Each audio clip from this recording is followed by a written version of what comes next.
This picture came up in my Facebook memories today, and it just gave me so many emotions. This is the very last selfie that I ever sent to my ex-husband, Jake. This was 6 years ago. He had already gone into work for the day, and I was getting ready to come into the office and help with some things. When he left at like 5 in the morning or whatever, my hair was a mess. I didn't have any makeup on. And after I got all dressed and cutesied up, I just decided to take a little picture of myself. I texted a little note that said, "I'm on my way in, love you," a couple little heart and smiley emojis. A couple days later, a marriage of 24 years would end. I would be completely stunned. Like, literally, it was the most shocking thing in my life ever. But was it really? During our divorce late one night when I couldn't sleep, I scrolled through every text conversation we'd ever had, trying to figure out what I had missed. How hadn't I known that he was cheating on me, that he didn't care, that he didn't even want to be married to me, that he wasn't going to fight for our family, that he would eventually abandon us completely? What did I miss? And I realized it wasn't the things that he was saying, it was the things that he wasn't saying. This little selfie, for instance, he never replied to that.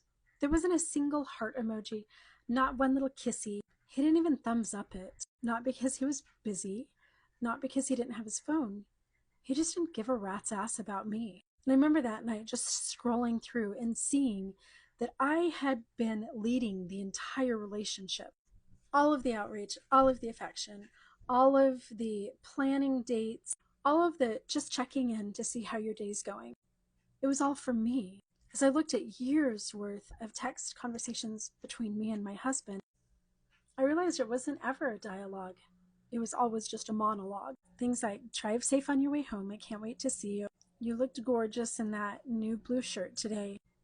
Happy anniversary." A little video from our son's kindergarten class party. If you didn't know anything about us and you just saw our text conversations, you would think, this girl is chasing him and he is not interested. And if I'm being honest, the biggest red flag that I overlooked in my relationship not being healthy was just the silence.